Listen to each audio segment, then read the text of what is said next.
Mon fiancé, Julien, m'a annoncé qu'il devait partir pour un voyage d'affaires urgent. J'étais sur le point de passer à notre nouvel appartement pour commencer à ranger, quand ma voisine du dessous m'a interpellé. « Dites-moi, qu'est-ce que vous faisiez de si bruyant là, la nuit dernière? Le jeune couple? On aurait dit un déménagement. » Je suis monté précipitamment. J'ai ouvert la porte et j'ai été horrifié par la scène qui s'offrait à moi. Notre mariage était prévu dans exactement 30 jours. La maison était dans une effervescence constante, un mélange de mon anxiété et de mon excitation à l'idée de me préparer à entrer dans ma belle famille. Je pliai soigneusement une chemise d'un blanc immaculé dans sa valise et rangeai délicatement des médicaments pour l'estomac dans une petite pochette en filet, songeant à notre brève séparation à venir. Julien se tenait sur le balcon, au téléphone. Sa voix était calme mais empreinte d'une certaine urgence, et son visage, absorbé dans ses pensées, fixait un point lointain. Il est rentré et m'a enlacé par derrière en soupirant, l'air plein de regret. « Camille, je suis désolé. Une crise majeure de communication a éclaté à l'agence de Marseille. Je dois prendre l'avion ce soir, ça devrait durer 4 ou 5 jours. » J'ai doucement ajusté le col de sa chemise. Bien que déçu, car les préparatifs du mariage étaient une montagne de travail, je me suis forcé à sourire pour l'encourager.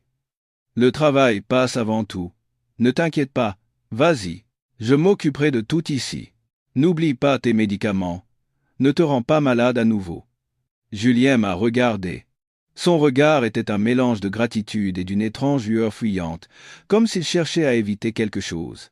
Il s'est penché pour déposer un léger baiser sur mon front. « Merci.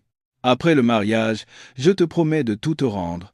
Tu n'auras plus jamais à te soucier de rien. » Le taxi qui l'emportait a disparu dans le silence de la nuit. Resté seul dans la cour vide, j'ai été envahi par un sentiment de vide indéfinissable. Le lendemain matin, l'été parisien était d'une chaleur étouffante. Le soleil de début juin semblait vouloir consumer jusqu'à la patience des gens. J'ai décidé de profiter de l'absence de Julien pour aller nettoyer l'appartement de standing que nous avions à Neuilly-sur-Seine. C'était le nid où nous avions dessiné tant de rêves pour notre avenir. L'appartement, acheté par Julien avant notre mariage, était à son nom, mais tous les frais de décoration et d'aménagement, s'élevant à près de 100 000 €, avaient été couverts par les économies que j'avais accumulées au prix de tant d'efforts ces dernières années.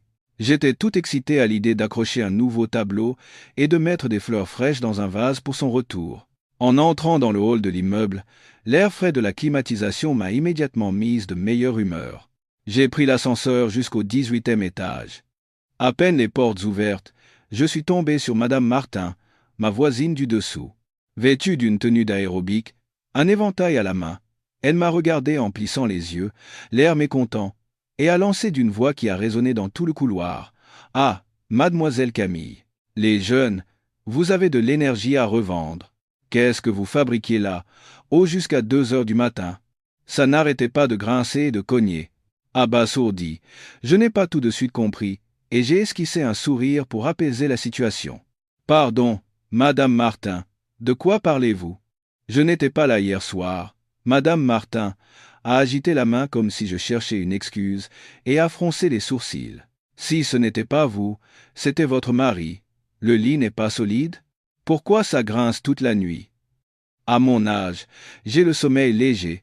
Les jeunes, vous pourriez faire un peu moins de bruit. » Un frisson glacial m'a parcouru l'échine. Je me suis empressé de clarifier. « Madame, vous devez confondre avec un autre appartement. Mon fiancé est parti pour Marseille avant-hier soir, l'appartement est vide depuis. » Madame Martin m'a dévisagé d'un air soupçonneux avant de claquer la langue avec assurance. « Quel voyage d'affaires! Hier soir, vers 19h30, je l'ai croisé en allant à la loge du gardien pour les charges.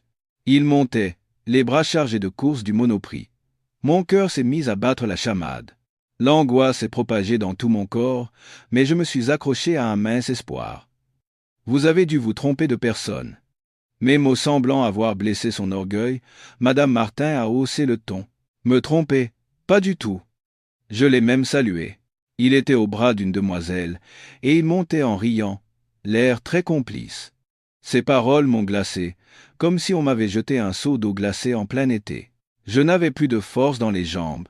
J'ai salué vaguement la voisine, et j'ai titubé vers notre porte. Chaque pas pesait une tonne.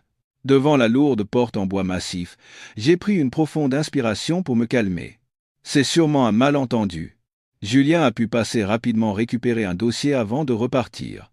J'ai tendu la main vers le digicode et j'ai tapé le code que nous avions choisi, la date de notre anniversaire. Bip bip bip. Un son sec et un voyant rouge clignotant. Code incorrect. Horrifié, j'ai retapé chaque chiffre avec soin, mais le résultat fut le même, un rejet implacable. Une sueur froide a perlé sur mon front, ce n'était pas la chaleur, mais la terrible vérité qui commençait à se dessiner derrière cette porte. Devant le seuil de notre futur foyer, je me sentais comme une étrangère, bannie de mon propre monde. Après 2 tentatives infructueuses, mes mains tremblantes se sont souvenues de mon empreinte digitale, que Julien m'avait fait enregistrer, par précaution. M'accrochant à l'infime espoir qu'il ait changé le code pour des raisons de sécurité, j'ai posé mon pouce sur le capteur. Clic. Le verrou s'est ouvert avec un son à la fois familier et étrange. Mon empreinte n'avait pas encore été effacée du système. J'ai poussé la porte doucement et suis entré, mais une odeur inconnue m'a arrêté net. Ce n'était ni l'odeur des meubles neufs, ni celle de la poussière d'un appartement vide. C'était l'odeur entêtante et puissante du parfum Chanel numéro 5. Un parfum de luxe, mais que je n'avais jamais porté à cause de mon allergie au pollen. Le grand salon, où se trouvaient les coussins et les vases que j'avais moi-même choisis, ressemblait à un champ de bataille après une fête débridée. Sur la table en marbre blanc, une boîte de pizza à moitié mangée traînait à côté de 2 verres à vin. Au fond de l'un d'eux, une marque de rouge à lèvres écarlates et brillantes était clairement visible. Au pied du canapé, une barrette à strass au design extravagant que je n'avais jamais vue était tombée là. Comme pour narguer, pour afficher la présence d'une autre femme. Mon cœur s'est serré, j'avais du mal à respirer. J'ai dû m'appuyer contre le mur pour ne pas m'effondrer. D'un pas lourd, je me suis dirigé vers la chambre principale, où je rêvais de nos futures nuits de noces. En poussant la porte entr'ouverte, le sang s'est glacé dans mes veines. La parure de lit en soie de la plus haute qualité, couleur menthe, que j'avais choisie avec tant de soin, avait disparu. À sa place, des draps bon marché, d'un rouge criard, froissés et en désordre. Ma vision s'est brouillée, mais je me suis forcé à regarder la table de chevet. Notre grande photo de fiançailles, qui aurait dû trôner là, était retournée contre le mur, face cachée, comme pour effacer mon existence. À sa place, un cadre photo numérique dernier cri. Sur l'écran, des photos défilaient en diaporama. Je suis resté figé, mon fiancé idéal, Julien, était à genoux, embrassant le ventre bien arrondi d'une jeune femme inconnue. Un sourire radieux illuminait son visage, et ses yeux brillaient de bonheur et d'amour. Un regard qu'il ne m'avait jamais entièrement offert. Je me suis approché, et j'ai saisi le cadre. Mes mains tremblaient si fort que j'ai failli le laisser tomber. Sous le support du cadre, un post-it jaune était collé. Une écriture douce et soignée. Joyeux anniversaire, futur papa, maman et Sophie. J'ai fait défiler les autres photos. Un premier anniversaire, un deuxième, et plus récemment, une photo pour leur 3e anniversaire, prise dans un complexe hôtelier de luxe. 3 ans. Ce chiffre dansait dans ma tête, se moquant cruellement de moi. Julien et moi, nous ne nous connaissions que depuis 2 ans. Alors, qui était arrivé en dernier?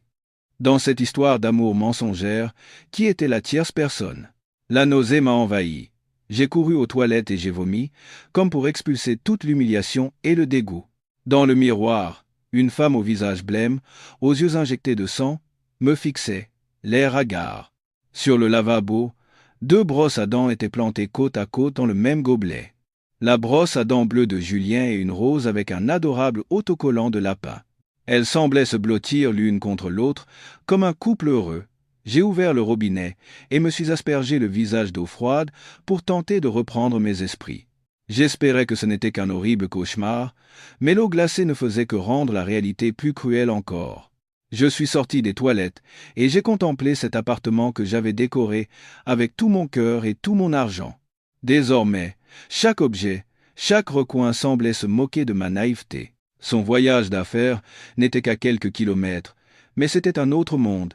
Un monde avec une autre femme et un enfant à naître, un monde auquel je n'appartenais pas. Dans leur famille, il n'y avait pas de place pour moi. Une crampe d'estomac m'a tordu, la nausée est revenue. Je me suis agrippé au lavabo, reprenant mon souffle pour ne pas m'évanouir.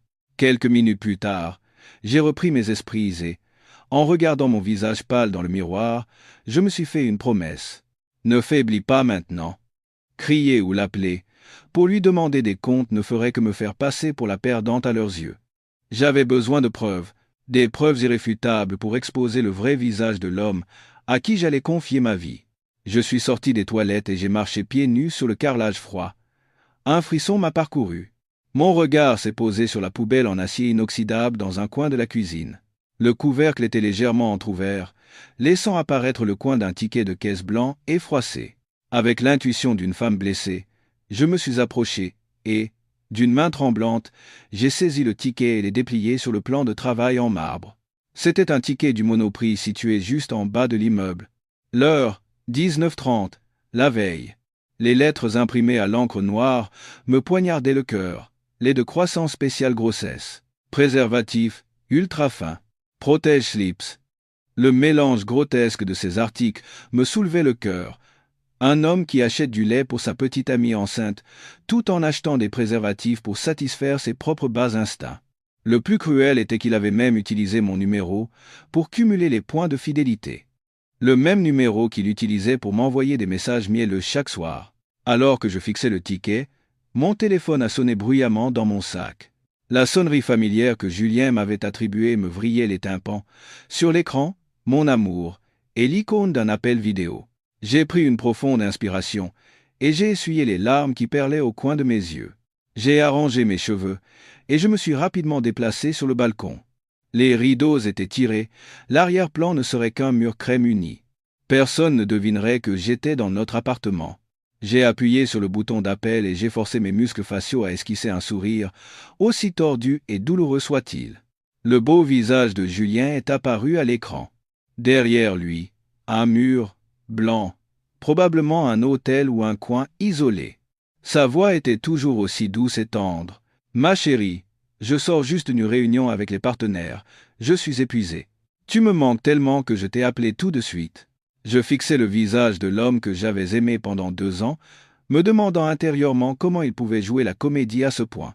J'ai serré la rambarde du balcon si fort que mes ongles se sont enfoncés dans ma paume, mais ma voix est restée aussi calme que possible. « Tu as dû avoir une dure journée. La réunion a été difficile? Tu manges bien? N'oublie pas tes médicaments. » Julien a plissé les yeux en souriant, l'air heureux. « Ne t'inquiète pas, je gère. Dès que ce projet sera terminé, je rentrerai et je me rattraperai. Je t'emmènerai au spa pour te détendre. » Soudain, des pleurs de bébé se sont fait entendre, suivis de la voix d'une femme en arrière-plan. « Chérie, tu peux m'apporter une serviette ?» C'était un murmure, mais dans le silence, je l'ai entendu distinctement. Julien a sursauté, l'air extrêmement paniqué. Il a rapidement couvert le micro de son téléphone avec sa main. J'ai fait semblant de n'avoir rien entendu, et j'ai délibérément posé la question. « Tu es dans quel hôtel? Pourquoi est-ce si bruyant? On dirait qu'il y a un bébé qui pleure. » Julien a bafouillé une excuse. Son sourire était devenu visiblement crispé. « Ah, le Wi-Fi de l'hôtel est vraiment mauvais. Ça n'arrête pas de couper. Il doit y avoir un bébé dans la chambre d'à côté. C'est pour ça qu'il y a du bruit. » Il a enchaîné. « Ah, je dois préparer les documents pour la réunion de l'après-midi. Il faut que je te laisse. Je te rappelle ce soir. » Avant que j'aie pu répondre, l'écran est devenu noir. L'appel avait été coupé précipitamment. À cet instant, je n'ai ni crié, ni perdu la tête, ni cassé quoi que ce soit. Je savais qu'exploser de rage maintenant ne ferait que me désavantager. J'ai tranquillement pris en photo toutes les preuves dans l'appartement avec mon téléphone. Le ticket de caisse froissé, le cadre numérique affichant leur moment de bonheur, et les effets personnels de cette femme. Après avoir tout rassemblé, j'ai soigneusement tout remis à sa place. J'ai essuyé mes empreintes sur la poignée de la porte et j'ai quitté les lieux en silence, comme un fantôme. Assise dans ma voiture, je ne suis pas rentré directement. J'ai appelé Élise, ma meilleure amie depuis l'université. Elle travaillait actuellement comme auditrice à la banque, où Julien et moi avions ouvert notre compte joint. Ma voix était brisée. Je retenais à peine mes sanglots. « Élise, j'ai besoin de ton aide. C'est urgent. Je crois que je dois vérifier toutes les transactions financières entre Julien et moi ces 2 dernières années. Sentant que ma voix n'était pas normale, Élise ne m'a pas posé de questions et m'a dit de venir immédiatement à son bureau. Dans le bureau privé d'Élise, je fixais, hébété, les chiffres qui dansaient sur l'écran de l'ordinateur. J'avais l'impression que quelqu'un me serrait le cœur. Élise tapait habilement sur le clavier, ses jolis sourcils se fronçant de plus en plus. Son expression est passée de la surprise à la colère. Elle s'est tournée vers moi, le regard plein de pitié et de compassion. « Camille, calme-toi et écoute. J'ai trouvé des transactions très étranges sur un autre compte utilisé par Julien. » Élise a imprimé une épaisse liasse de relevés de compte, a surligné les parties suspectes et l'a poussée vers moi. D'une main tremblante, j'ai saisi les documents. Les lettres se brouillaient devant mes yeux. Chaque 5 du mois, depuis 2 ans, Julien virait systématiquement 1 500 € sur un compte au nom d'une certaine Sophie Martin, sous le libellé « Frais de vie courante ». Mais ce qui m'a le plus choqué n'était pas cet argent, mais une transaction bien plus importante effectuée il y a à peine 2 mois. Le relevé indiquait un virement de 150 000 € sur le compte de Sophie Martin, avec la mention « à compte pour l'achat d'un pavillon ». Je suis resté paralysé. J'ai senti le sol se dérober sous mes pieds. Ces 150 000 € étaient la totalité de mes économies, que j'avais retirées de mon compte personnel et remises à Julien pour l'aménagement de notre appartement. Il avait insisté pour s'en occuper lui-même, prétextant que ce serait plus simple à gérer. En réalité, il avait monté une mise en scène parfaite. Il avait utilisé l'argent que j'avais gagné à la sueur de mon front pour entretenir sa maîtresse et peut-être même lui acheter une autre maison. Je me suis souvenu de tous ces jours où je m'étais serré la ceinture, renonçant à un sac de luxe ou à un voyage lointain pour notre futur nid. Je lui avais fait une confiance aveugle, lui confiant tout, et en retour, je recevais une trahison cruelle qui me glaçait jusqu'aux os. Élise m'a serré la main. Sa voix tremblait de colère. « C'est un fou. Ce n'est plus de l'infidélité, c'est de l'escroquerie, du détournement de fonds. Tu ne dois absolument pas lui pardonner, Camille. » J'ai essuyé mes larmes et j'ai regardé Élise droit dans les yeux. Il n'y avait plus la faiblesse d'une femme trahie dans mon regard. À la place, une détermination farouche à obtenir justice. D'une voix basse et froide, j'ai dit à Élise, « Je sais, je ne lui pardonnerai pas, mais avant de le chasser de ma vie, je dois récupérer tout ce qui m'appartient. Ces 150 000 € ne sont pas que de l'argent. C'est ma sueur, ma jeunesse et la confiance de mes parents. Je ne peux pas accepter d'avoir travaillé comme une forcenée pour nourrir un traître et sa maîtresse. » Quand je suis sorti de la banque, le ciel de Paris s'assombrissait déjà. Des nuages noirs s'amoncelaient, annonçant une tempête imminente. Assise dans ma voiture, regardant les gens pressés, j'ai senti à quel point j'étais seul dans cette immense ville. Mais je ne pouvais pas m'effondrer. J'avais mes parents derrière moi, et mon propre avenir. J'ai démarré, et j'ai conduit sous la pluie battante qui commençait à tomber. Dans ma tête, un plan commençait à se dessiner pour exposer le vrai visage de Julien et obtenir justice. Comme convenu, ce soir-là, je devais dîner chez les parents de Julien. La rage bouillonnait en moi, mais je me suis légèrement maquillé pour cacher mes yeux gonflés et mon visage défait. En m'arrêtant chez un primeur de luxe pour acheter une grande corbeille de fruits, je me suis promis de jouer à la perfection le rôle de la future belle-fille innocente et dévouée. Une magnifique maison de 3 étages dans une rue calme. Un lieu que je pensais autrefois devenir mon second foyer. La mère de Julien, Sylvie Dubois, m'a accueilli chaleureusement dès la porte. Un sourire radieux illuminait son visage, mais son regard avait quelque chose de scrutateur. Elle m'a pris la main et m'a conduite à l'intérieur d'une voix faussement affectueuse. « Oh ma chérie, je t'avais dit de venir simplement pour le dîner. Pourquoi as-tu acheté quelque chose d'aussi cher? Tu ferais mieux de garder cet argent pour les préparatifs du mariage. » J'ai souri doucement en répondant « Ce n'est rien, belle maman. J'ai vu de délicieuses poires de Touraine et j'ai pensé que cela vous ferait plaisir. Julien travaille si dur en déplacement, c'est la moindre des choses que je vienne vous voir souvent. » Le dîner s'est déroulé dans une ambiance en apparence cordiale. Mes beaux-parents n'arrêtaient pas de me servir et de me demander où en étaient les préparatifs du mariage. Ils plaignaient Julien, parti travailler si loin. Madame Dubois m'a servi de la soupe en claquant la langue. « Mon pauvre Julien, il a un destin bien difficile, toujours à courir à droite et à gauche. Mais c'est pour mettre sa future famille à l'aise, ma chérie. Tu devras bien prendre soin de notre fils. » J'ai baissé la tête pour manger, ravalant la colère qui me nouait la gorge. Quelle comédie! Votre fille se la coule douce avec sa maîtresse dans cette même ville, et vous parlez de courir à droite et à gauche? Alors que Madame Dubois se penchait pour prendre un cure-dent, sa manche en soie s'est légèrement relevée, dévoilant un bracelet en jade d'un vert profond, une couleur pure et translucide. Mon cœur a raté un battement, mon regard s'est figé sur ce bracelet. C'était le bijou de famille que Julien m'avait dit être transmis uniquement à la première belle-fille. Mais, il avait ajouté, déçu, que sa mère l'avait accidentellement cassé. Le jour de nos fiançailles, il m'avait offert un bracelet en or en disant que c'était pour le remplacer. Et je l'avais cru. En réalité, le vrai bracelet était intact, attendant à son poignet le jour où il serait transmis à quelqu'un de plus digne que moi. Pendant le repas, le téléphone fixe du salon a sonné. Madame Dubois a posé précipitamment ses couverts et s'est levée pour répondre. Son expression trahissait une certaine dissimulation. Elle s'est éclipsée dans un coin près de l'escalier, mais dans le silence, bien qu'elle ait baissé la voix, j'ai pu entendre des bribes de la conversation. Prétendant aller me laver les mains, je me suis approché discrètement pour mieux entendre. La voix de Madame Dubois était tendre et pleine d'inquiétude. « Oui, ma chérie, comment vas-tu aujourd'hui? Le bébé bouge beaucoup? » Mon cœur s'est arrêté. J'ai retenu mon souffle et j'ai continué d'écouter. « Oui, maman en a parlé à Julien. Il a dit qu'il t'achèterait du bœuf et des coquilles Saint-Jacques pour que tu reprennes des forces. Notre petit-fils doit bien manger pour être en bonne santé. Ne lui fais pas de caprices, ce n'est pas bon pour le bébé. » Elle a gloussé. « Ne t'inquiète pas. Maman ne pense qu'à vous deux. Elle n'est que notre tirelire pour rembourser nos dettes. Une fois que ce sera fait, on la jettera. » Chaque mot de Madame Dubois était un couteau aiguisé qui me lacérait le cœur. Je suis resté figé sur place, glacé jusqu'aux os.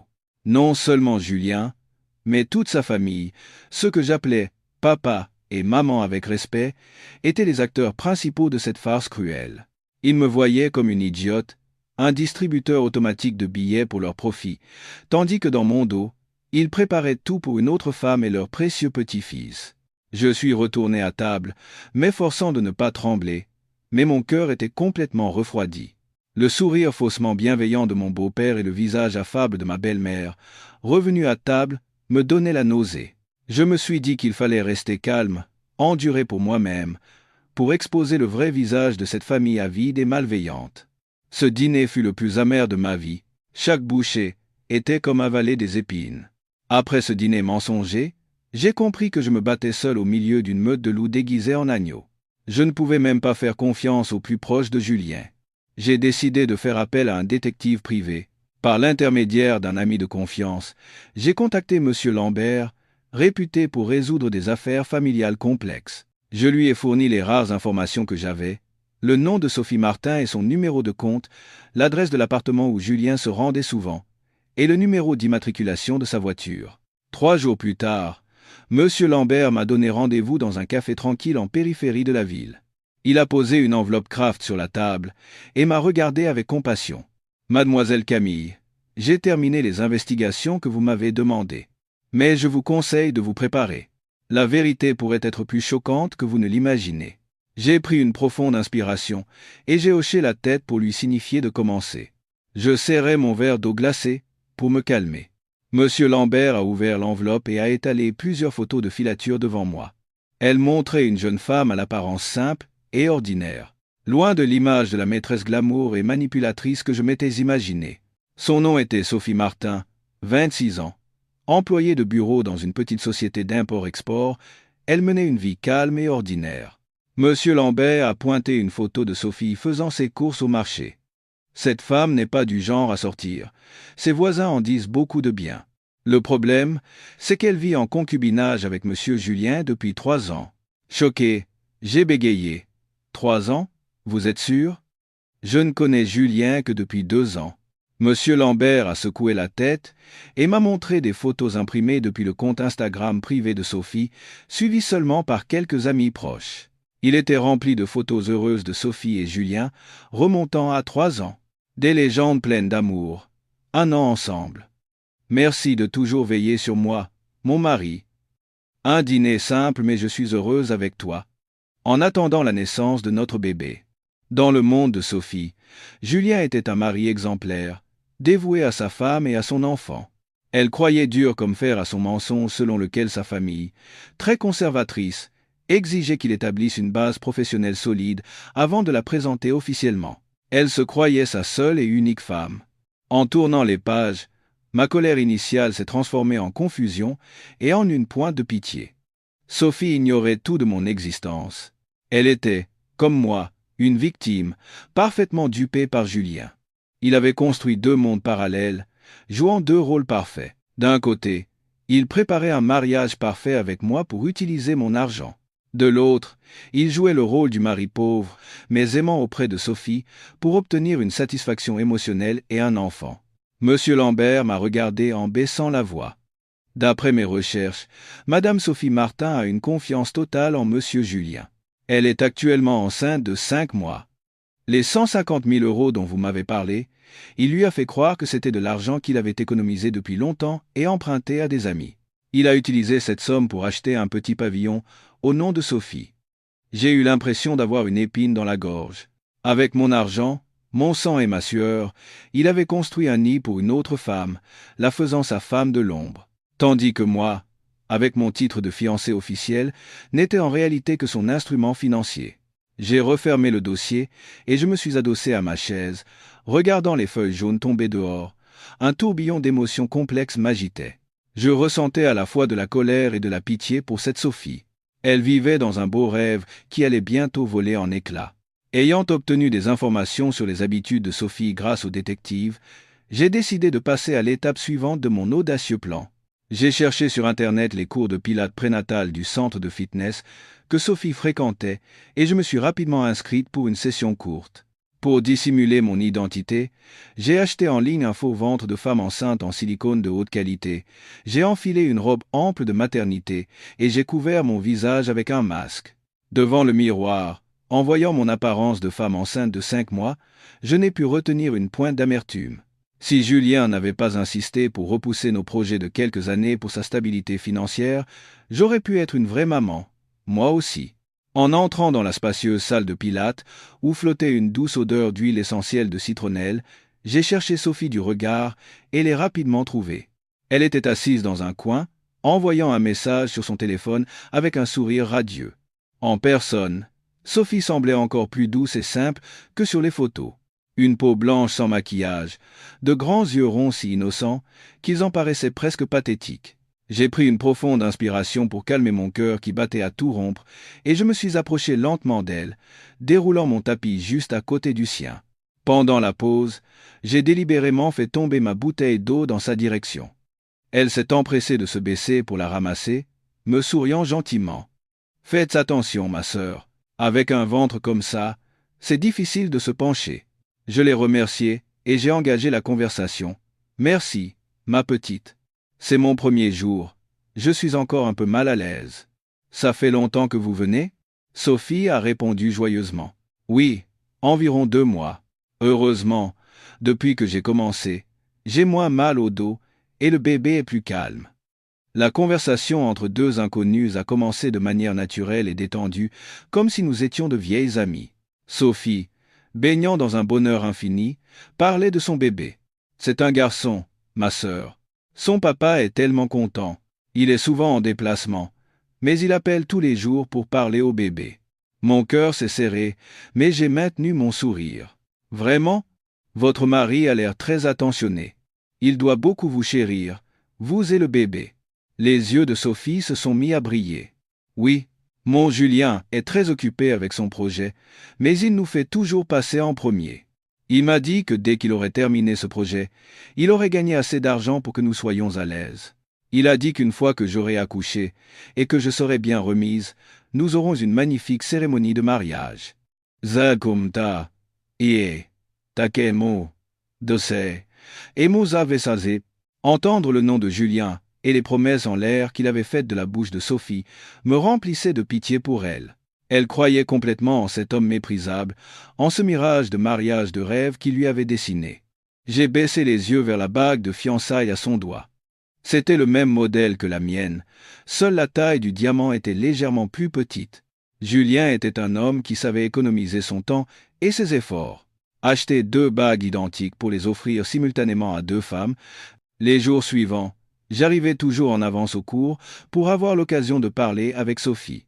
Nous sommes rapidement devenus proches, échangeant des anecdotes sur la grossesse et la famille. Pour gagner sa confiance, j'ai moi-même inventé une histoire de mari souvent en déplacement, suscitant sa sympathie. Un jour, après le cours, Sophie m'a proposé d'aller boire un jus de canne à sucre à un stand voisin. Alors que nous discutions, Sophie a soupiré, l'air un peu triste. Parfois, c'est dur, ma sœur. Être enceinte alors que mon mari est toujours loin, et entendre les gens de mon village murmurer parce que j'ai eu un enfant avant de me marier. Je lui ai pris la main pour la réconforter. Ne te soucie pas de ce que les gens disent. L'important, c'est que ton mari t'aime et que vous soyez mariés légalement. À ces mots, Sophie a hoché la tête, l'air fier. Oui, c'est ce que je pense aussi. Heureusement, mon Julien est très prévenant.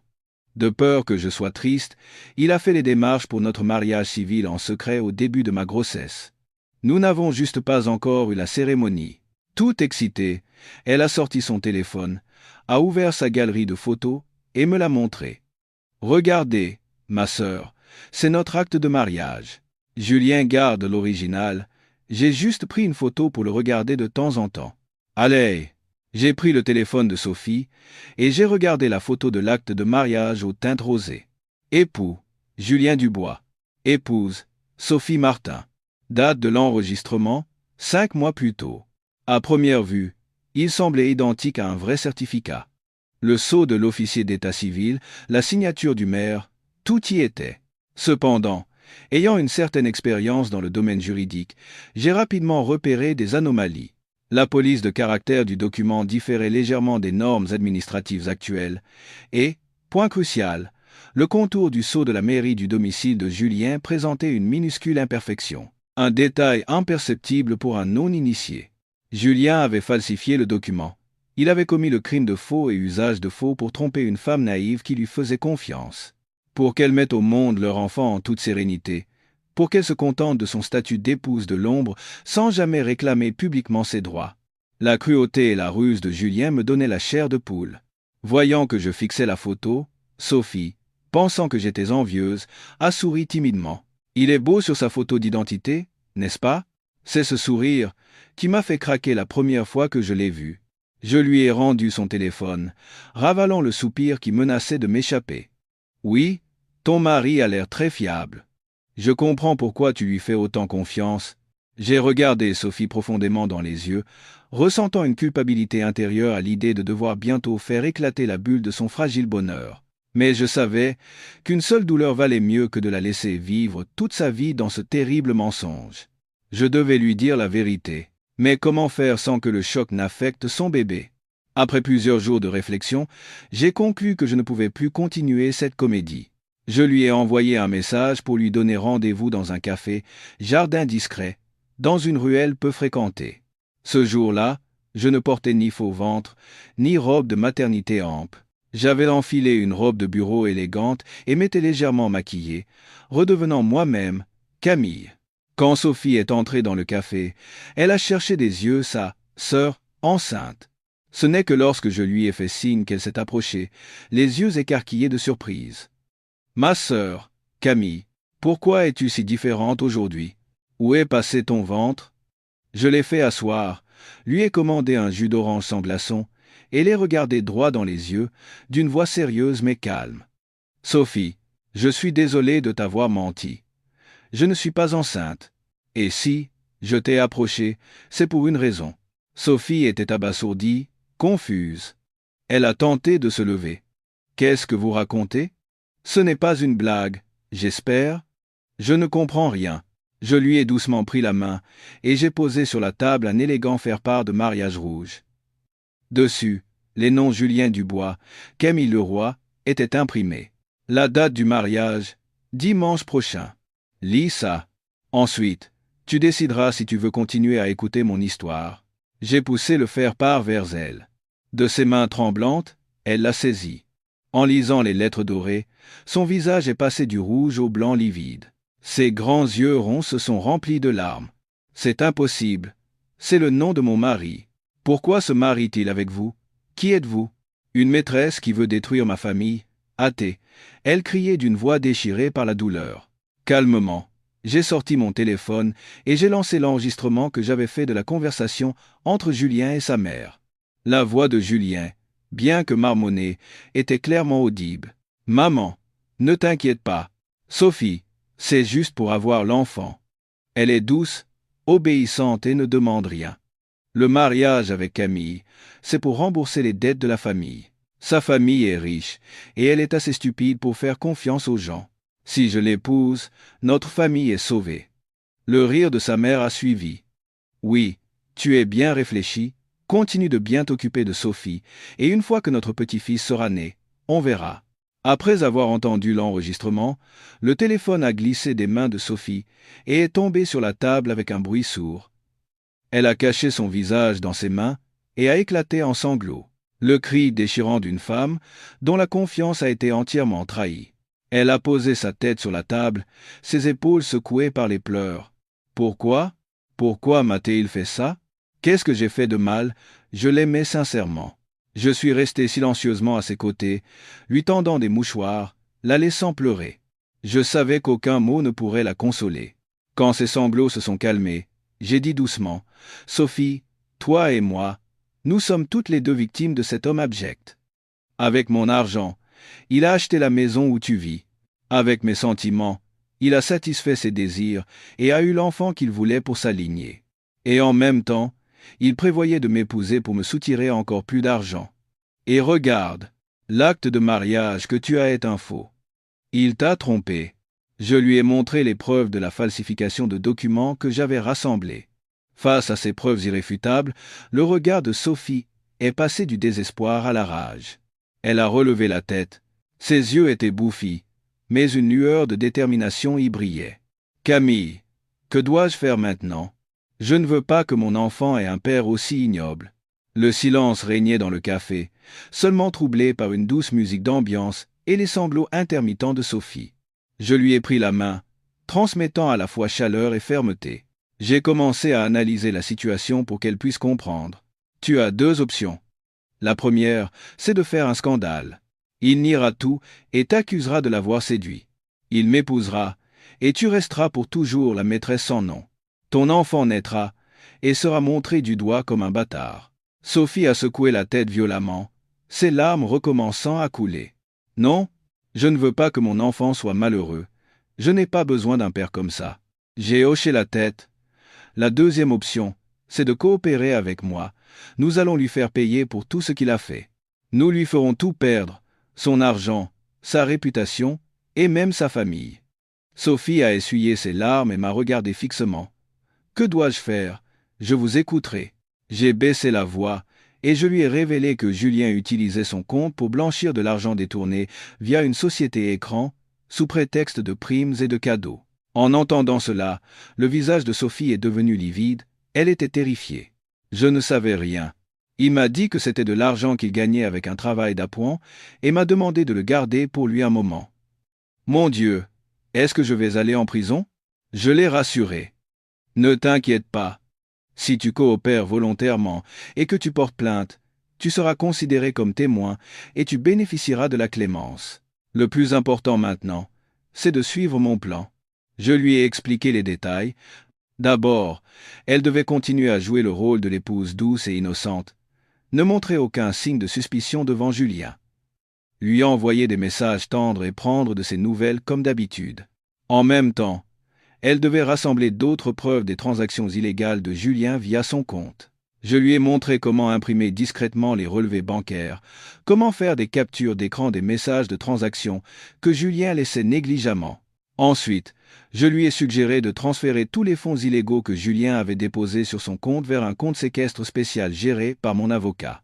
Ce serait la preuve qu'elle n'avait pas utilisé l'argent du crime, ce qui aiderait à prouver son innocence. Et en même temps, ce serait une preuve décisive pour l'accusation de détournement de fonds contre Julien. Sophie a écouté et a hoché la tête. Je le ferai. Je vous fais confiance. Je veux qu'il reçoive la punition qu'il mérite. En voyant cette jeune femme, fragile en apparence mais rendue forte pour protéger son enfant, mon cœur s'est un peu réchauffé.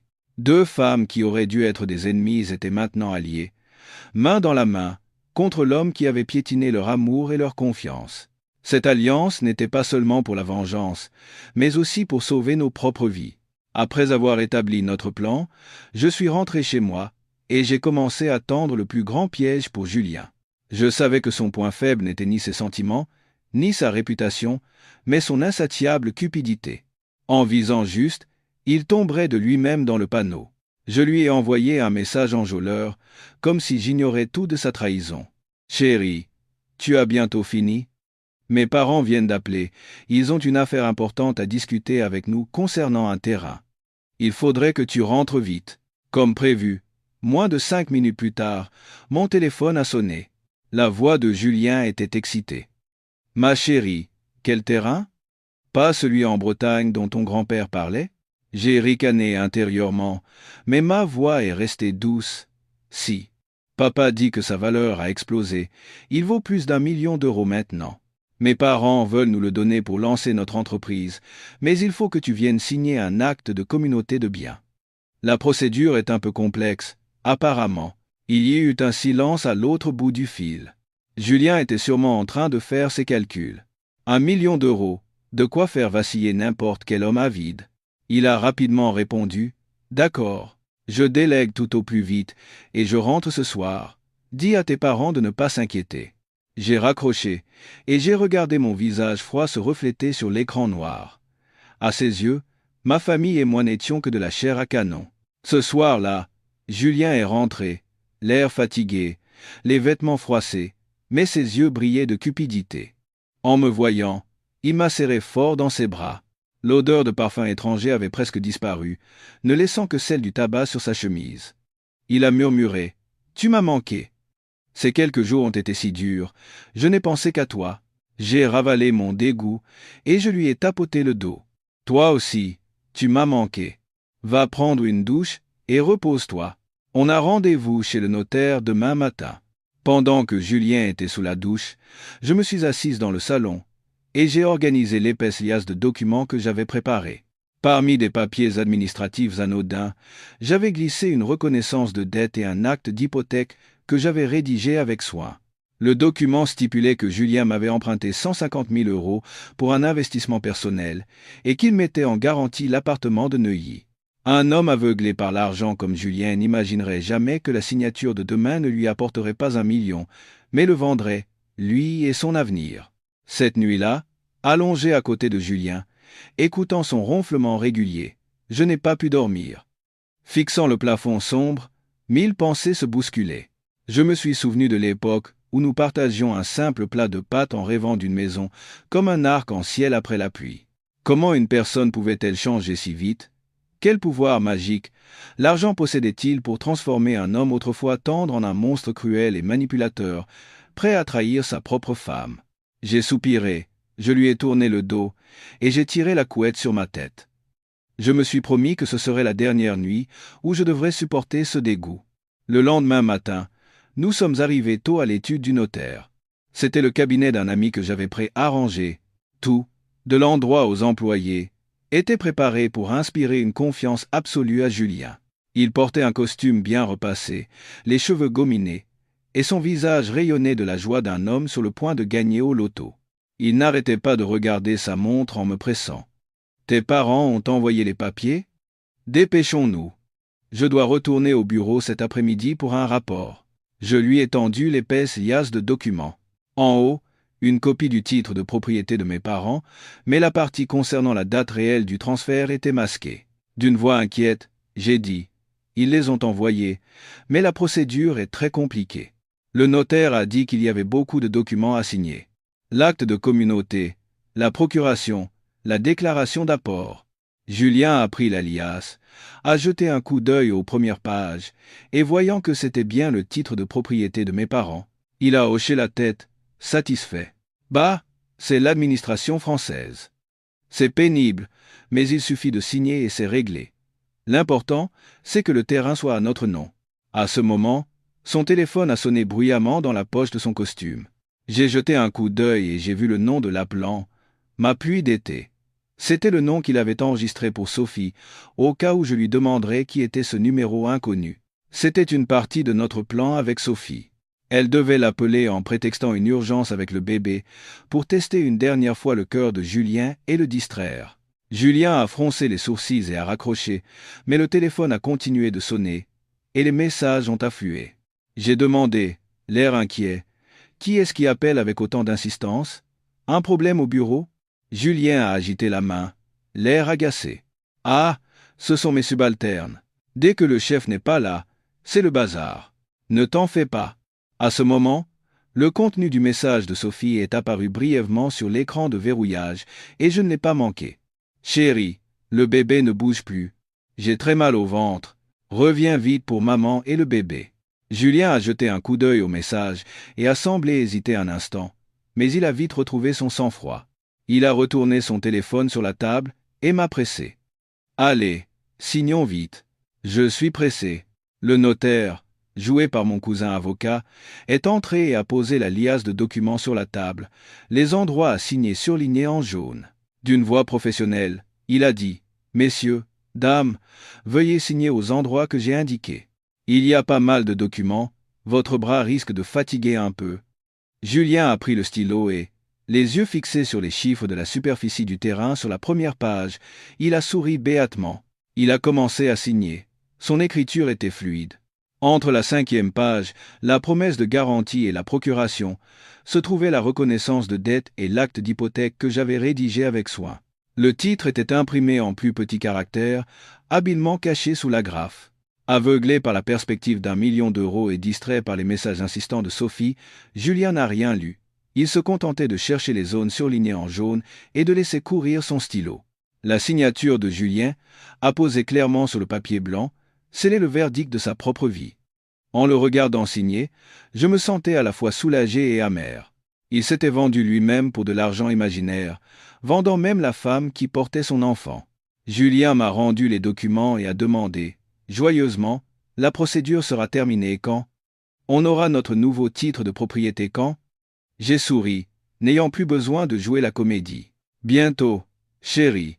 Tout va bientôt rentrer dans l'ordre.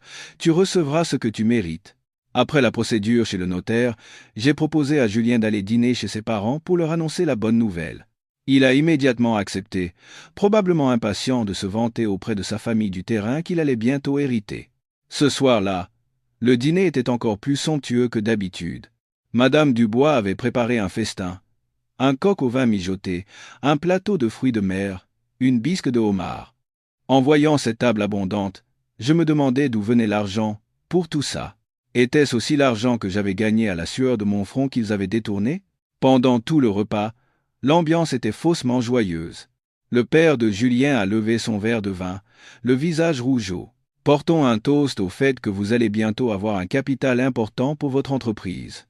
Nous, les vieux parents, n'attendons plus que vous travailliez dur et que vous nous donniez rapidement un petit-fils pour assurer la lignée. » J'ai porté mon verre d'eau à mes lèvres, j'ai jeté un coup d'œil à Julien et j'ai tranquillement lâché ma bombe.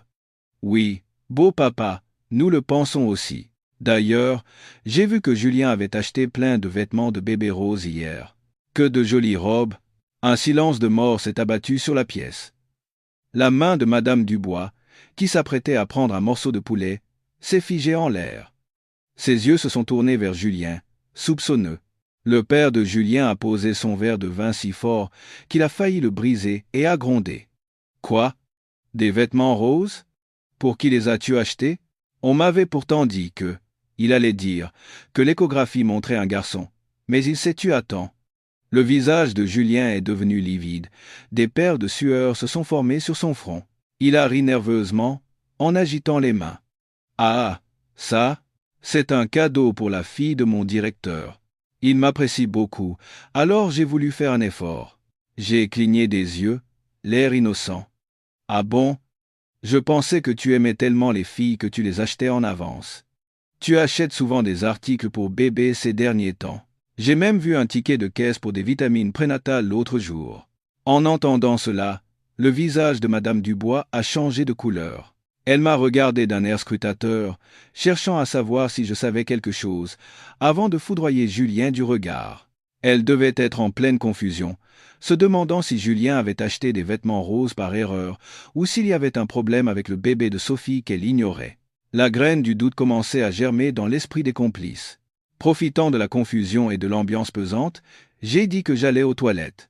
En passant près du vieux meuble en bois où le père de Julien gardait ses médicaments pour la tension et ses papiers importants, j'ai rapidement glissé une échographie dans la fente d'un tiroir. C'était celle que Sophie m'avait donnée, où le sexe du fœtus était clairement indiqué comme étant un garçon. Et à côté, un certificat médical avec les noms mère, Sophie Martin, tuteur, Julien Dubois. De retour à table, Julien mangeait la tête baissée, et ses parents échangeaient des regards. J'ai ricané, intérieurement. La pièce ne fait que commencer. J'ai levé mon verre d'eau et j'ai dit d'une voix claire dans l'air étouffant.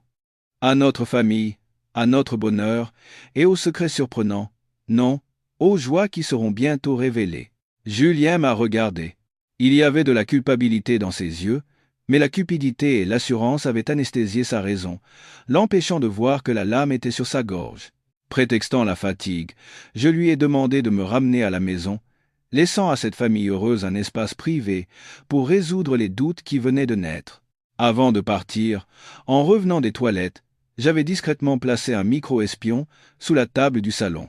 À peine rentré, j'ai allumé mon ordinateur, j'ai mis mon casque et j'ai commencé à assister au drame qui se jouait chez mes beaux-parents. Au début, le son grésillait, puis il est devenu clair. J'ai entendu le père de Julien hurler. « Espèce d'idiot! Explique-toi tout de suite.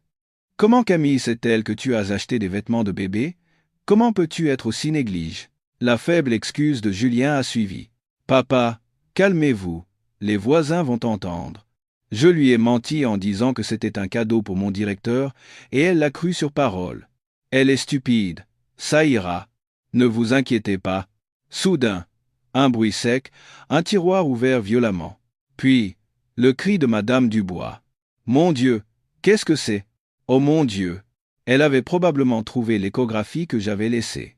Après un silence glaçant, la voix du père de Julien, tremblante de colère, a retenti. Qu'est-ce que ça fait là? Le nom de Sophie Martin est écrit en toutes lettres. On est foutu. Si Camille a vu ça, tout est fini. Madame Dubois s'est mise à pleurer. Sa voix élégante habituelle remplacée par des sanglots désespérés. Espèce de bon à rien, pourquoi as-tu ramené ça à la maison pour nous ruiner aussi? Maintenant, si Camille découvre tout et demande le divorce en réclamant l'argent de l'aménagement, comment va-t-on la rembourser? Et le terrain qu'on doit bientôt recevoir?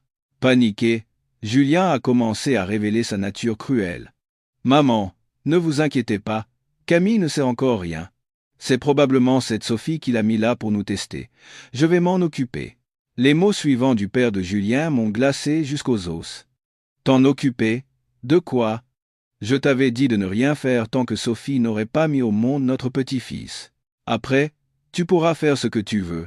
On enverra le bébé chez ton grand-oncle à la campagne pour qu'il l'élève, et on se débarrassera de la mère avec un peu d'argent. Pour l'instant, sois gentil avec Camille. Une fois que le terrain sera à notre nom et que l'argent sera entre nos mains, tu pourras la quitter si tu veux.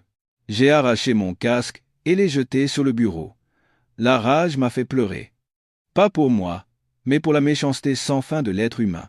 Il voyait Sophie comme une machine à faire des bébés, l'enfant à naître comme une marchandise pour perpétuer leur lignée, et moi comme une vache à lait pour leur fortune.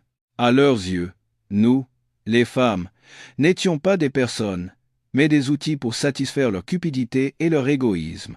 J'ai regardé par la fenêtre dans l'obscurité. Toute pitié pour Julien avait disparu, ne laissant place qu'au mépris. J'ai pris mon téléphone et j'ai envoyé un message à Sophie. « Prépare-toi. Il prévoit de te prendre ton enfant et de te jeter. On ne peut plus attendre. » Ce message était le signal de la fin de ma patience et le début de la contre-attaque finale. La fête de fiançailles était dans 3 jours. Notre maison était remplie de rires. Ma mère était occupée à préparer les cadeaux de mariage. Mon père appelait ses vieux amis de Provence pour les inviter. Julien, lui aussi, jouait le rôle du futur gendre parfait. Il allait et venait du lieu de réception, s'occupant de tout, un sourire constant aux lèvres. Mais derrière ce visage radieux se cachait une âme tiraillée entre une cupidité sans fin et une peur vague. Alors que Julien prenait le thé avec mon père, son téléphone a sonné bruyamment. En voyant l'écran, son visage est devenu blême et il s'est précipité dehors pour répondre. Caché derrière un rideau, j'ai vu sa main qui tenait le téléphone trembler légèrement.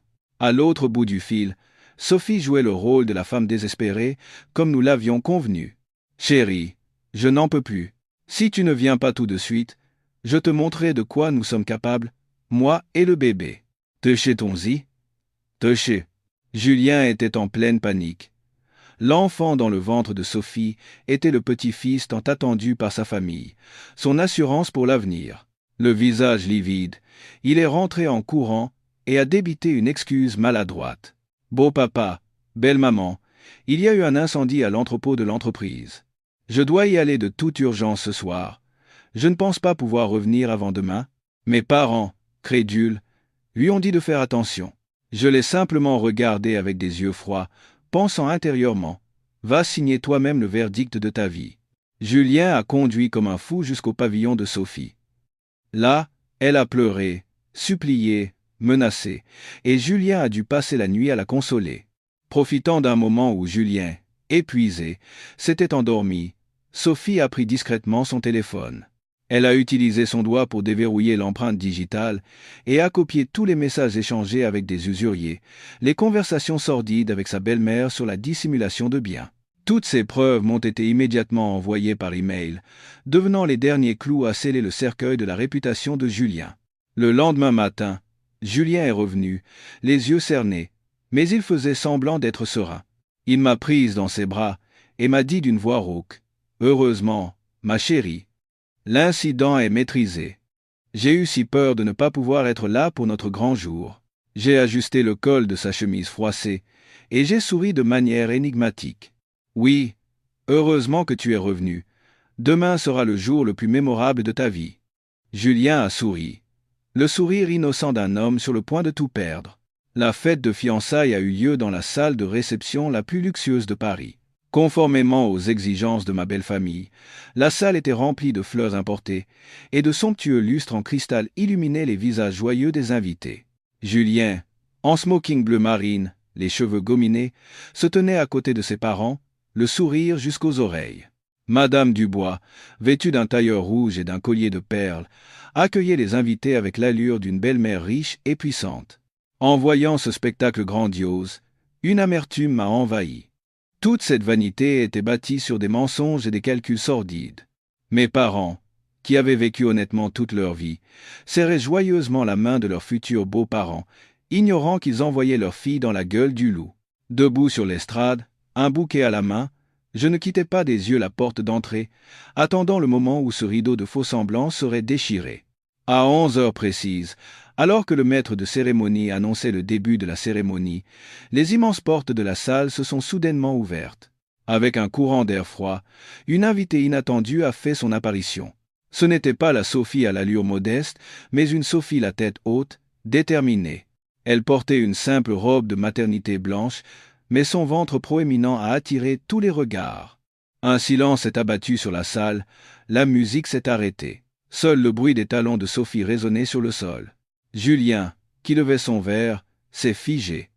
Sa coupe de champagne lui a glissé des mains et s'est brisée sur le sol avec un bruit strident. Madame Dubois, la bouche bée, le visage livide, ne pouvait que pointer un doigt tremblant vers Sophie, incapable de prononcer un mot. Sophie a marché droit vers l'estrade et a pris le micro des mains du maître de cérémonie abasourdi. Sa voix tremblait, mais elle était pleine de détermination. « Je suis désolé d'interrompre. Je suis venu féliciter M. Julien Dubois et, par la même occasion, lui rendre cet objet. » Sophie a jeté une petite boîte en velours avec force vers Julien. La boîte s'est ouverte et une bague de fiançailles a roulé sur le sol de l'estrade pour s'arrêter à mes pieds, le même modèle que la mienne. La salle a commencé à bruire de stupeur. Les murmures se sont propagés comme un essaim d'abeilles. Julien a bégayé et s'est précipité pour faire taire Sophie. « Toi, tu es folle. Sécurité, sortez cette femme immédiatement. » Mais je me suis interposé avant lui. D'un regard aussi tranchant qu'une lame, j'ai foudroyé Julien. « Qui veux-tu faire sortir ? La personne qui doit partir, c'est toi. » En me voyant prendre le parti de Sophie, Julien et sa famille ont été frappés de stupeur. Julien était figé, incapable de comprendre pourquoi deux femmes qui auraient dû se haïr à mort étaient dans le même camp. Sophie a sorti une liasse de papier de son sac et les a jetées en l'air. Les feuilles blanches ont volé comme une neige d'été. C'étaient des copies de l'acte de mariage falsifié, des échographies et les relevés bancaires des virements de Julien à Sophie. C'est alors que Madame Dubois, reprenant ses esprits, s'est précipitée sur l'estrade pour arracher le micro à Sophie, criant « Espèce de garce! Comment oses-tu ruiner le mariage de mon fils? Je vais te faire jeter en prison pour diffamation. » Mais avant qu'elle ne puisse toucher Sophie, mon père s'est interposé. Mon père, si doux d'habitude, écartait maintenant les bras pour protéger sa fille et une inconnue. Ses yeux brûlaient de colère. J'ai pris le micro. Ma voix calme a résonné dans la salle en désordre. Mesdames et messieurs, vous voulez connaître la vérité. Alors, regardez l'écran. J'ai appuyé sur le bouton d'une télécommande cachée dans ma manche. Le gigantesque écran LED derrière nous s'est allumé. À la place de la vidéo de mariage romantique, un montage des preuves que Sophie et moi avions rassemblées a été projeté. L'enregistrement de la conversation entre Julien et sa mère a commencé à jouer. Chaque mot était distinct. Camille, c'est pour l'argent. Sophie, c'est pour le sexe. Une fois qu'elle aura accouché, on la jettera. Sa famille est stupide, facile à duper. Ces paroles cruelles ont frappé le cœur de chaque personne présente comme des flèches empoisonnées. Les invités retenaient leur souffle, certains étaient horrifiés, d'autres secouaient la tête. Certains ont sorti leur téléphone pour filmer. Le visage de Julien est passé du rouge au gris. Il est resté figé sur place, transpirant à grosses gouttes. Ses parents se sont effondrés, n'ayant plus de force dans les jambes. L'image de famille intellectuelle et respectable, qu'ils avaient mis toute une vie à construire, s'est effondrée en quelques minutes. J'ai regardé Julien. Je ne ressentais plus ni douleur, ni colère. Seul le dégoût me montait à la gorge. J'ai dit dans le micro, fermement, « Voici le vrai visage de l'homme que j'ai failli appeler mon mari. Il n'a pas seulement trompé l'amour et l'argent, il a piétiné notre dignité de femme. » La vidéo s'est terminée sur l'image de la reconnaissance de dette de 150 000 € que Julien avait signée ce jour-là chez le notaire, avec la phrase en lettres rouges. « L'avare paiera le prix. » La salle était en émoi, les critiques et les insultes pleuvaient sur la famille de Julien. Ils se sont recroquevillés de honte, incapables de relever la tête. Acculé, Julien a perdu la raison. Il a rugi comme une bête blessée et s'est jeté sur moi pour m'attaquer. « Espèce de folle, tu m'as piégé. Je vais te tuer. » Il a levé la main, mais avant qu'il ne puisse me toucher, deux hommes en uniforme l'ont maîtrisé. C'étaient des inspecteurs de la brigade financière. Informés par la plainte que mon amie Élise et moi avions déposée la veille, ils étaient déjà sur les lieux. Un inspecteur a lu clairement le mandat d'arrêt contre Julien. « Julien Dubois, je vous arrête pour escroquerie, détournement de fonds et faux et usage de faux. » C'est à Sophie City. Un clic sec. Des menottes se sont refermées sur les poignets de Julien. Ce son sec et froid a mis fin à toute sa résistance. Julien s'est effondré. Ses yeux vides fixaient ses mains menottées. Il n'avait probablement jamais imaginé que le jour le plus heureux de sa vie serait aussi celui de sa chute. L'accusation d'escroquerie pour les 150 000 € était prouvée par la reconnaissance de dette et les relevés bancaires. De plus, Julien était également accusé d'avoir détourné des fonds de son entreprise via une société écran et de les avoir blanchis sur le compte de Sophie. Sophie, ayant coopéré volontairement et restitué les fonds sur le compte séquestre, a été reconnue comme témoin et victime, évitant ainsi toute sanction pénale. En voyant son fils arrêté, Madame Dubois a hurlé de désespoir. Elle s'est agrippée aux jambes des inspecteurs, suppliant « S'il vous plaît, sauvez mon fils. Il était immature. Nous vous rembourserons tout, mais ne l'envoyez pas en prison, je vous en prie. » Mais la loi n'était pas un jeu, et ces larmes n'étaient que des larmes de crocodile tardives. Mes parents assistaient à la scène. Leur visage était empreint de douleur, mais aussi de fermeté. Mon père s'est approché de l'homme qui avait failli devenir son beau-père, et a dit d'une voix basse mais percutante, « Comment avez-vous élevé votre fils pour en arriver là? L'argent est important, mais l'honneur et la conscience d'un homme sont ce qu'il y a de plus précieux. » Julien a été emmené par les inspecteurs. Il s'est retourné une dernière fois pour me regarder. Il n'y avait plus ni arrogance, ni confiance dans ses yeux, seulement de la haine et du désespoir. Je les regardais sans aucune émotion, d'un regard aussi calme qu'un lac sans vagues. Je savais. À partir de cet instant, le nom de Julien Dubois était définitivement effacé de ma vie. La salle de réception, maintenant un champ de ruines, se vidait des invités qui chuchotaient en partant. Je me suis approché de Sophie et l'ai aidée à se relever. Elle tremblait, épuisée par l'émotion. Deux femmes, l'une venant d'échapper à un mariage infernal, l'autre venant de se défaire du fardeau d'un mensonge. Nous nous sommes regardés en souriant à travers nos larmes. Nous avions gagné. Une victoire douloureuse mais méritée. Les mailles du filet du ciel sont larges, mais rien ne leur échappe. Qui sème le vent récolte la tempête. Telle est la loi immuable du monde. Dehors, la sirène de la voiture de police a retenti, stridente. Son aigu semblait déchirer complètement l'air, déjà étouffant. Je suis resté debout au centre de l'estrade, regardant la silhouette de Julien, emmené par les deux inspecteurs. Ses épaules étaient affaissées. Sa démarche autrefois arrogante avait disparu, laissant place à une démarche chancelante. Madame Dubois, après avoir longtemps pleuré et supplié, a vu son fils monter dans le fourgon et s'est évanoui. Était-ce une vraie syncope ou l'un de ses numéros habituels? Je ne saurais le dire. Mais cette fois, personne ne lui a prêté attention, ni ne l'a plainte. Le père de Julien, qui avait toujours accordé une grande importance aux apparences, s'est effondré sur une chaise, le visage cendré, se tenant la poitrine et respirant avec difficulté. Les parents et les invités qui, autrefois, louaient leur famille respectable, se tenaient maintenant à distance, comme pour éviter une épidémie, les regardant avec un mélange de mépris et de moquerie. Certains les pointaient du doigt ouvertement, commentant le scandale qu'ils venaient de voir à l'écran.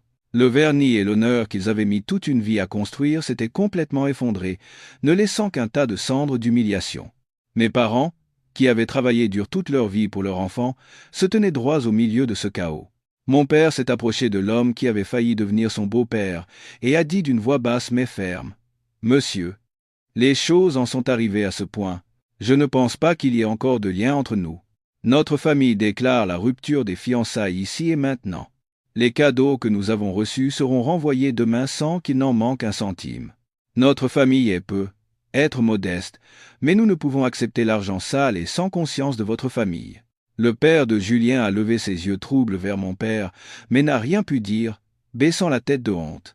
En voyant cette scène, j'ai ressenti non pas de la jubilation, mais une profonde tristesse. Ce jour aurait dû être celui où deux familles s'unissaient joyeusement, mais la cupidité et le mensonge avaient tout transformé en tragédie. Ma mère m'a serré la main, une main rugueuse mais chaude. Elle a murmuré : « Rentrons à la maison, ma fille. C'est fini. Rentre à la maison avec maman et papa. » Juste avant que la voiture de police ne parte, Julien s'est retourné pour me regarder à travers les barreaux de la fenêtre. Il n'y avait ni regret ni excuse dans son regard, seulement de la haine et du ressentiment. Comme si la cause de toute cette tragédie n'était pas son insatiable cupidité. Mais moi, il me foudroyait du regard. Je l'ai affronté avec un regard calme et serein, le regard de quelqu'un qui a traversé la tempête et n'a plus peur de rien. Je me suis retourné, laissant derrière moi le chaos et un morceau brisé de ma jeunesse. L'affaire du fiancé arrêté pour escroquerie et infidélité le jour de ses fiançailles a enflammé les réseaux sociaux le lendemain. Les vidéos filmées discrètement sur place se sont propagées de manière incontrôlable. Des milliers de commentaires ont afflué. Certains me félicitaient de m'être débarrassé d'un homme pareil, d'autres maudissaient la famille de Julien. Bien sûr, il y avait aussi des commentaires malveillants disant que je n'étais pas une sainte pour avoir piégé mon fiancé de la sorte. J'ai parcouru quelques commentaires, puis j'ai éteint mon téléphone et l'ai jeté dans un coin du lit. Le bruit de l'opinion publique ne faisait que m'épuiser et me vider davantage. Même si cette victoire était juste et méritée, je n'éprouvais aucune joie. Ma jeunesse, ma sincérité et ma confiance s'étaient transformées en une profonde blessure et en un cynisme envers l'humanité. J'ai pris une semaine de congé et je me suis enfermé dans ma chambre. Je ne voulais voir personne, ni rien expliquer. Cet après-midi-là, une pluie battante s'est abattue sur Paris.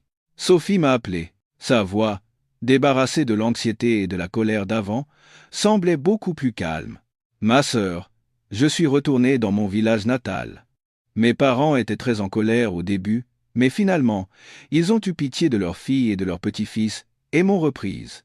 J'ai décidé de vivre comme mère célibataire maintenant. L'air est pur à la campagne, et je pense qu'une vie tranquille est meilleure que celle de la ville. En écoutant la pluie tomber sur le toit, j'ai ressenti un soulagement pour Sophie. Au moins, elle avait un endroit où retourner, et un enfant qui lui donnait une raison de vivre. J'ai dit doucement, « C'est bien, repose-toi bien à la campagne. Oublie le passé, et concentre-toi sur ton bébé. Quand j'aurai le temps, je viendrai vous voir. » Sophie a hésité un instant, puis a dit d'une voix tremblante, « Merci, ma sœur. Sans toi, je serais encore prisonnière de son piège. Qui sait ce que serait devenue notre vie? Toi aussi, tu dois être heureuse, tu le mérites amplement. » En raccrochant, j'ai regardé par la fenêtre. La pluie blanche recouvrait toute la ville. Sophie avait trouvé son chemin. J'avais puni le méchant, mais je semblais toujours errer dans le chaos de mes émotions. J'ai regardé cette chambre où j'avais vécu si longtemps. Chaque souvenir portait l'ombre de la trahison. J'ai compris que je devais, moi aussi, partir. J'avais besoin d'un nouvel endroit pour purifier mon âme et tout recommencer. La victoire sur le mal n'était pas la destination finale. La paix de mon cœur était ce que je désirais vraiment. Une semaine plus tard, par l'intermédiaire de mon avocat, j'ai intenté une action civile contre Julien pour le remboursement des 150 000 € de frais d'aménagement. La procédure s'est déroulée sans encombre, grâce à la reconnaissance de dette et à l'acte d'hypothèque qu'il avait bêtement signé en pensant recevoir un terrain. Le tribunal a rapidement ordonné le gel de ses biens restants, c'est-à-dire l'appartement de Neuilly. Le jour où ils ont reçu la notification du gel des avoirs, les parents de Julien sont venus jusqu'à chez moi. En quelques jours, ils avaient vieilli de 10 ans. Leurs cheveux étaient devenus blancs, leur visage était défait, leur air arrogant et fastueux d'antan avait disparu. En me voyant, Madame Dubois s'est agenouillée devant le portail, pleurant et suppliant, « Camille, c'est ma faute. S'il te plaît, retire ta plainte. C'est déjà assez dur que notre Julien aille en prison, mais si en plus on perd la maison, où irons-nous vivre? Nous, les vieux parents, n'avons plus rien. » Je les ai regardés à travers le portail en fer froid. Je ne ressentais aucune pitié. Je me souvenais très bien de leur air triomphant chez eux, planifiant de me duper, de leurs paroles cruelles pour chasser Sophie et me voler mon argent. D'une voix calme mais glaciale, j'ai dit « Relevez-vous, et ne m'appelez pas votre fille. Je ne peux pas le supporter. Cet argent, c'est le sang et la sueur de mes parents et de moi-même. Il est naturel que je récupère ce qui m'appartient. Vous vous inquiétez pour votre maison, mais avez-vous pensé à moi une seule seconde quand vous vouliez tout me prendre? » Le père de Julien, à côté, s'appuyait sur une canne et tremblait. Comprenant qu'il ne pouvait pas me convaincre, il a simplement baissé la tête et soupiré. « Chérie, arrête, rentrons. C'est le karma de nos actions. C'est à nous de le porter. Cette jeune fille a raison. Nous avons mal vécu, nous en payons le prix maintenant. » J'ai appris plus tard qu'ils avaient vendu jusqu'à leur terrain familial pour réduire la peine de Julien et rembourser les détournements de fonds de l'entreprise. La belle maison de 3 étages dont ils étaient si fiers avait également été vendue. Ils vivaient maintenant chez un parent éloigné, dans une modeste chambre, passant le reste de leur vie dans le mépris du monde et des regrets sans fin. Julien, en apprenant en prison que ses parents avaient tout vendu à cause de lui, a pleuré de remords, mais il était trop tard. Après la liquidation des actifs, j'ai récupéré la majeure partie de mon argent. En tenant l'argent, je ne me sentais pas heureuse, mais lourde. C'était une leçon sur le cœur humain, payée bien trop cher. J'ai fait don d'une partie, j'en ai rendu une autre à mes parents, et j'ai gardé le reste pour mes nouveaux projets. Je voulais quitter cet endroit bruyant et trouver un lieu calme pour guérir mon cœur en sang. Une fois toutes les procédures légales terminées, j'ai décidé de vendre l'appartement de Neuilly. Un lieu où j'avais mis toute ma passion, où j'avais choisi chaque carreau, chaque ampoule, mais qui maintenant ne m'évoquait que saleté et cauchemar. Cette maison où je n'avais jamais vécu un seul jour était devenue le tombeau de mon amour et de ma confiance. J'ai vendu la maison, même à perte, pour couper définitivement le dernier lien avec Julien et ce passé douloureux. J'ai décidé de déménager dans une vieille maison de campagne laissée par ma grand-mère, dans la vallée de Chevreuse, à une vingtaine de kilomètres de Paris. La maison, abandonnée depuis la mort de ma grand-mère quelques années plus tôt, était ensevelie sous un grand jardin envahi par les mauvaises herbes. Le jour où je suis arrivé avec mes cartons, les herbes folles étaient plus hautes que moi et le chemin était envahi de mousse. Le portail en fer rouillé a grincé pour m'accueillir. Ma mère, voyant le paysage désolé, a demandé avec inquiétude, « Tu ne te sentiras pas trop seul ici? Reste à la maison avec nous un moment, le temps de te remettre. » J'ai souri, et j'ai respiré profondément l'odeur de la terre et des herbes sauvages. Je me sentais bien plus à l'aise que dans l'air pollué de la ville. Ça va, maman. J'ai besoin d'un endroit calme comme celui-ci. Je me sens mieux ici. Je vais réparer la maison, planter des légumes, élever des poules, et vivre comme ma grand-mère. J'ai commencé à nettoyer. J'ai arraché les mauvaises herbes. J'ai repeint les murs écaillés. À chaque coup de bêche, à chaque coup de pinceau, j'avais l'impression de laver la poussière et la tristesse collée à mon âme. J'ai trouvé de la joie dans le simple travail physique. J'ai appris à ralentir, à écouter le chant des oiseaux le matin et à admirer le coucher du soleil le soir. La maison a progressivement retrouvé une apparence simple, mais chaleureuse. J'ai placé mon bureau près d'une grande fenêtre donnant sur un vieux prunier. La nuit, seul le coassement des grenouilles dans les champs et le bruit des feuilles dans le vent remplissaient le silence. Je n'avais plus peur de la solitude. Au contraire, j'en profitais comme d'un temps de guérison. J'ai réalisé que le bonheur ne résidait parfois pas dans une belle maison ou un mari merveilleux, mais dans le fait de vivre en étant soi-même, de respirer un air libre, sans avoir à se méfier de personne. Dans ce lieu paisible, j'étais prête à écrire une nouvelle page de ma vie. Un samedi matin, vêtu d'une vieille chemise ample, d'un chapeau de paille et de bottes, je suis sorti dans le jardin pour désherber. Le jardin, longtemps négligé, était maintenant assez propre, et la terre meuble attendait les graines. Alors que je creusais la terre avec la vieille bêche de ma grand-mère, j'ai entendu la voix claire d'un enfant. « Papa, regarde, la bêche de la dame, elle ressemble à la bêche magique dans le livre de contes. » En levant la tête, j'ai vu une petite fille aux cheveux coiffés en deux couettes, âgée d'environ 5 ou 6 ans, accrochée à la clôture en bois, me regardant avec des yeux curieux. Derrière elle se tenait un homme grand, d'environ 35 ans, avec un sourire bienveillant derrière ses lunettes. Me voyant le regarder, il s'est approché, l'air gêné et désolé. « Je suis désolé. Ma fille est un peu vive. Elle vous a vu travailler et a trouvé ça fascinant. J'espère qu'elle ne vous a pas dérangé. » J'ai souri, j'ai enlevé mon chapeau de paille et j'ai essuyé la sueur de mon front. « Ce n'est rien. Les enfants sont curieux, c'est normal. Bonjour, je m'appelle Camille. Je viens d'emménager. » La petite fille a souri à mes mots, révélant une dent de lait manquante. « Bonjour, Madame Camille. Je m'appelle Chloé. Et mon papa, c'est Thomas.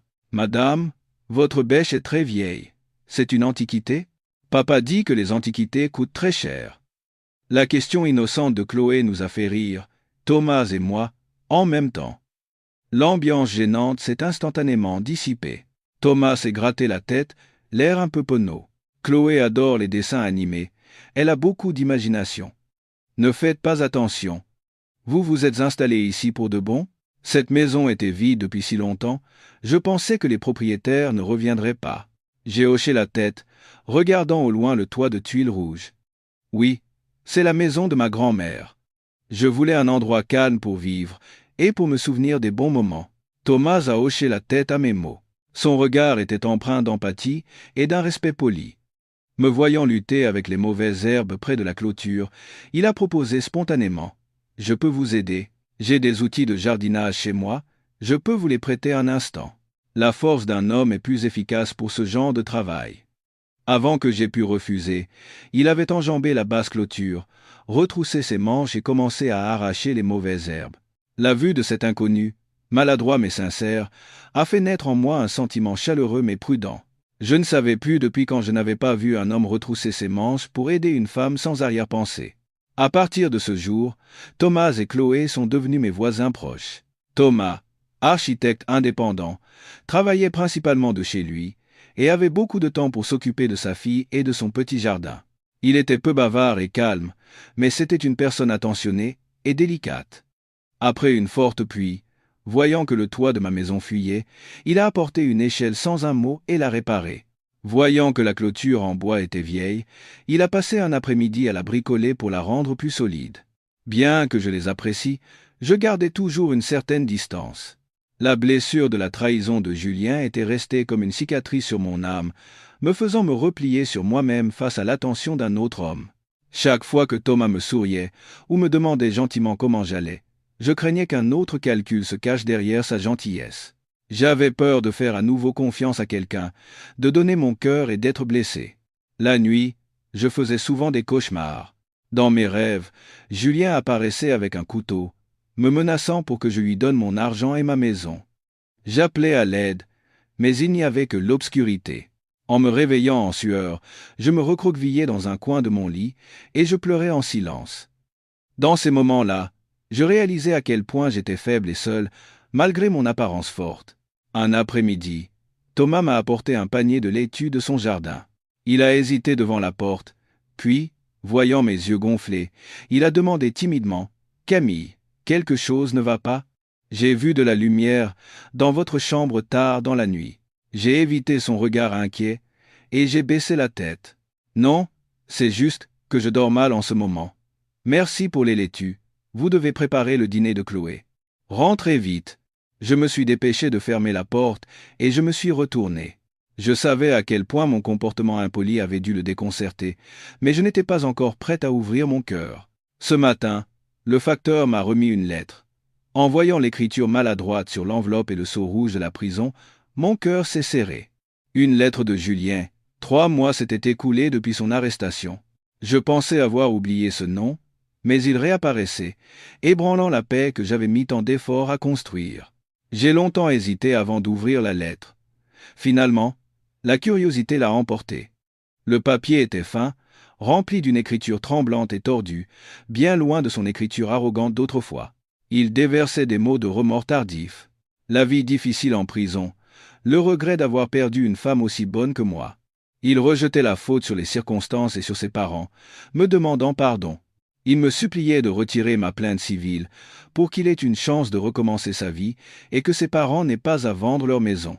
En lisant ces mots, je n'ai ressenti ni colère ni pitié, juste un rire amer. Même au fond du gouffre, il ne réalisait toujours pas que le problème était sa cupidité et son égoïsme, et il continuait de rejeter la faute sur les autres. Il me demandait pardon non pas par remords, mais pour protéger ses biens restants. J'ai froissé la lettre dans ma main. Puis je suis allé à la cuisine et je l'ai brûlée. Les flammes ont dévoré les mots mensongers. En voyant la lettre se réduire en cendres, je me suis senti plus légère, comme si j'avais enlevé une tumeur maligne collée à ma vie. Le passé était, à cet instant, complètement terminé. J'ai balayé les cendres et je les ai dispersées au pied du prunier dans le jardin, pour qu'elles deviennent de l'engrais pour une nouvelle vie. Cette nuit-là, une violente tempête s'est déchaînée. Le tonnerre a secoué la terre, et le vent et la pluie ont secoué la vieille maison.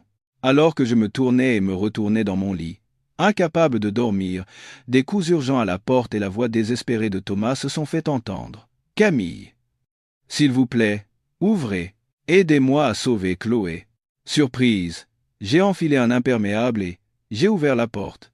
Thomas, trempé, tenait dans ses bras Chloé, bleue et prise de convulsions. Il a crié, terrifié. « Camille, Chloé a une forte fièvre et convulse. Ma voiture est inondée. Elle ne démarre pas. S'il vous plaît, conduisez-nous à l'hôpital. » À cet instant, toute ma méfiance a disparu, ne laissant place qu'à l'instinct de sauver une vie. J'ai crié, « Mettez-la vite dans ma voiture. » Vite. J'ai pris mes clés et j'ai conduit dans la tempête. Sur le chemin de l'hôpital, je suis resté calme au volant. À l'arrière, Thomas serrait sa fille dans ses bras. « Chloé, papa est là. Pardonne-moi, ma puce. » Les sanglots de cet homme me serraient la gorge. Arrivés à l'hôpital, nous avons transporté Chloé aux urgences ensemble. Dans le couloir, Thomas tremblait de froid et de peur. Je lui ai apporté une serviette sèche pour le réconforter. « Séchez-vous. Chloé va s'en sortir. C'est une petite fille forte. » Ton fils. Il a levé vers moi, ses yeux rouges et larmoyants. « Merci. Si vous n'aviez pas été là aujourd'hui, j'aurais eu si peur de perdre Chloé. Elle est toute ma vie. » En voyant son amour infini et sa responsabilité envers sa fille, j'ai réalisé à quel point il était différent de Julien. À ce moment-là, j'ai eu la faible conviction qu'il pouvait encore exister dans le monde des hommes bons, dignes de confiance. Cette nuit a semblé une éternité. Thomas et moi sommes restés assis côte à côte dans le couloir de l'hôpital, ne quittant pas des yeux le moniteur qui affichait le rythme cardiaque de Chloé. À l'aube, quand le médecin est sorti pour nous dire que l'enfant était hors de danger, nous avons enfin pu pousser un soupir de soulagement. Thomas a caché son visage dans ses mains et a pleuré silencieusement. J'ai pris 2 cafés chauds au distributeur et je lui en ai tendu un. Il a dit d'une voix rauque: « Merci infiniment, Camille. Sans vous aujourd'hui. » J'ai dit doucement: « Ce n'est rien. Chloé est comme ma nièce.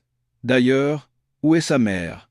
À un moment aussi important, ma question a alourdi l'atmosphère. Après un long moment, Thomas a pris la parole d'une voix triste. La mère de Chloé est partie quand elle avait 1 an.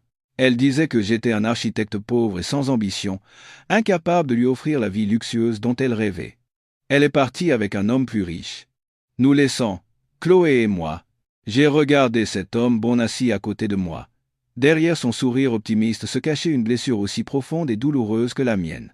Nous nous étions rencontrés par hasard, mais nous partagions le point commun étrange d'avoir été trahis pour de l'argent par la personne en qui nous avions le plus confiance.